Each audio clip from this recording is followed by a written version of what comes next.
দর্শক স্বাগত জানাচ্ছি। স্বৈরাচার শেখ হাসিনা সরকার পদত্যাগের পর থেকে অন্তর্বর্তীকালীন সরকার এই মুহূর্তে কিন্তু বাংলাদেশের দায়িত্ব নিয়েছে। স্বৈরাচার শেখ হাসিনা সরকার বাংলাদেশ থেকে ত্যাগ করার পূর্বে এই দেশকে কিন্তু ধ্বংস করে গিয়েছে। দেশের প্রতিটি সেক্টরকে কিন্তু তারা ধ্বংস করে দিয়েছে। এই মুহূর্তে অন্তর্বর্তীকালীন সরকার দেশ পুনর্গঠনের কাজ করছে। অন্তর্বর্তীকালীন সরকার দায়িত্ব নেওয়ার পরই কিন্তু একটি প্রাকৃতিক দুর্যোগ বাংলাদেশে এসেছে। বিশেষ করে বন্যায় শত শত গ্রাম কিন্তু প্লাবিত হয়েছে। এই বিষয়টি নিয়ে সরকার এই মুহূর্তে কাজ করছে। এছাড়াও সরকারি যে প্রতিষ্ঠানগুলো রয়েছে সে প্রতিষ্ঠানগুলো কিন্তু ইতিপূর্বে দলীয়করণ করা হয়েছিল। আওয়ামী লীগের নেতাকর্মী ও শুভাকাঙ্ক্ষীদের মাধ্যমে এই সকল দপ্তরগুলো এতদিন পরিচালিত হচ্ছিল।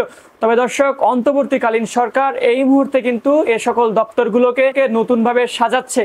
ঠিক সেই মুহূর্তে কিন্তু এখন প্রতিদিনই প্রেস ক্লাব এবং রাজধানীর যে প্রধান সড়কগুলো রয়েছে সেখানে কিন্তু বিভিন্ন দাবিতে প্রতিদিনই বিভিন্ন সংগঠন নানা ধরনের কর্মসূচি পালন করছে। যখন দেশকে পুনর্গঠনের জন্য অন্তর্বর্তীকালীন সরকার কাজ করছে, ঠিক সেই মুহূর্তে বিভিন্ন দাবি দেওয়া নিয়ে প্রতিদিন অন্তর্বর্তীকালীন সরকারকে কিন্তু নানা দাবি দেওয়া নিয়ে অন্তর্বর্তীকালীন সরকারকে বিভিন্ন সমস্যায় ফেলানো হচ্ছে। দর্শক, দীর্ঘ 16.5 বছর পর যেহেতু দেশে গণতন্ত্র ফিরে এসেছে, সেহেতু প্রত্যেক মানুষের অধিকার রয়েছে স্ব দাবিতে আন্দোলন করার। কিন্তু এই মুহূর্তে সর্বপ্রথম দেশকে পুনর্গঠন করতে হবে। দেশের পুনর্গঠন ব্যতীত এ সকল দাবি দেওয়া নিয়েই যদি সরকার কাজ করে তাহলে দেশের সার্বিক উন্নয়ন করা কখনোই সম্ভব হবে না। দর্শক, এই মুহূর্তে চাকরির জাতীয়করণের দাবিতে টানা 4র্থ দিনের মতো রাস্তায় নেমেছেন আনসার সদস্যরা।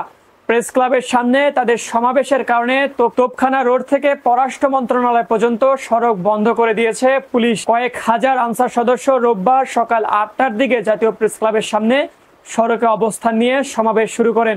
সমাবেশে আনসার কমান্ডার শাহাবুদ্দিন বলেন, আমাদের দাবি একটাই, এক দফা, সেটা হলো আনসারদের চাকরি জাতীয়করণ। আমাদের এই ন্যায্য দাবি বিগত সরকার মানেনি। আমরা অন্তর্বর্তীকালীন সরকারের কাছে এই দাবি নিয়ে আন্দোলন নেমেছি। মূলত দর্শক, আনসার সদস্যরা তাদের চাকরি জাতীয়করণের দাবিতে এই মুহূর্তে প্রেস ক্লাবের সামনে আন্দোলন করছে। 4 দিন ধরে তারা কিন্তু এই দাবিতে আন্দোলন কর্মসূচি পালন করছে। এছাড়াও মূলত আনসার সদস্যদেরকে কিন্তু 540 টাকা মজুরি দিয়ে 3 বছর মেয়াদে বিভিন্ন প্রতিষ্ঠানে তাদেরকে চাকরি দেওয়া হয়। মূলত তাদের এই চাকরিটাকে জাতীয়করণ করার লক্ষ্যেই তারা কিন্তু এই মুহূর্তে দাবি তুলেছে। দর্শক, বাংলাদেশ আনসার ও গ্রাম প্রতিরক্ষা বাহিনীর এই সদস্যরা বিভিন্ন প্রতিষ্ঠানের চাহিদা অনুযায়ী দৈনিক 540 টাকা চুক্তিতে কাজ করেন। এছাড়া বাহিনীর পক্ষ থেকে স্বরাষ্ট্র মন্ত্রণালয়ের মাধ্যমে তাদের জন্য রেশন সুবিধা বরাদ্দ থাকে। তারা এখন স্থায়ী নিয়োগ চান।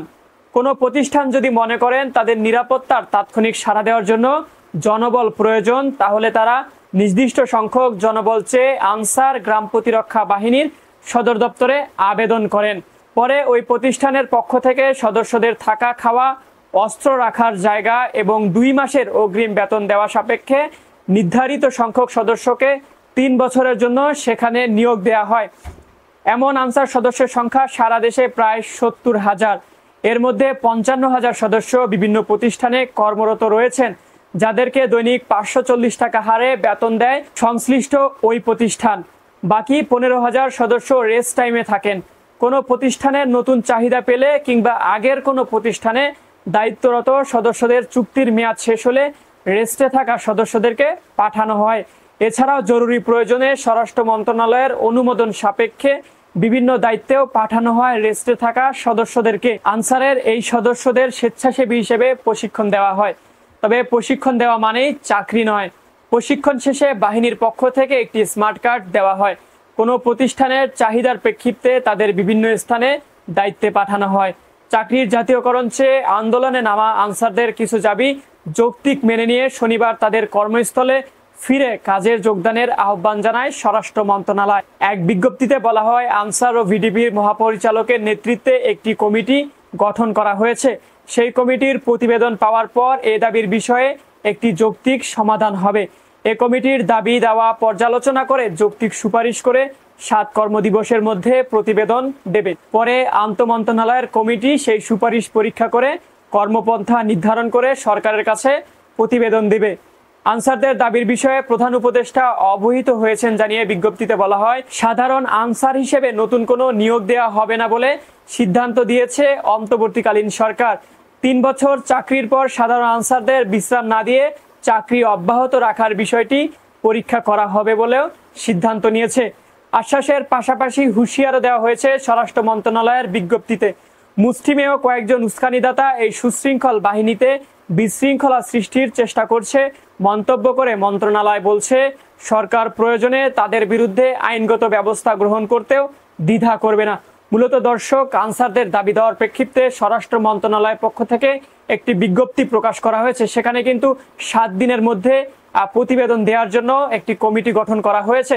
তা সত্ত্বেও এই মুহূর্তে কিন্তু আনসার সদস্যরা দাবি দেওয়া নিয়ে রাস্তায় রয়েছেন। সরকার মনে করছে এ দাবি দেওয়ার পিছনে অন্য কোনো উদ্দেশ্য থাকতে পারে, তাই আনসার সদস্যদেরকে ইতিমধ্যে হুঁশিয়ারি প্রদান করা হয়েছে। যেহেতু তাদের দাবি দেওয়া নিয়ে প্রধান উপদেষ্টা ইতিমধ্যে অবহিত হয়েছেন এবং এই বিষয়টি যাচাই বাছাই করা হচ্ছে, সেহেতু তাদের এই মুহূর্তে রাস্তায় না থেকে কাজে যোগদানের জন্য স্বরাষ্ট্র মন্ত্রণালয়ের পক্ষ থেকে বলা হয়েছে।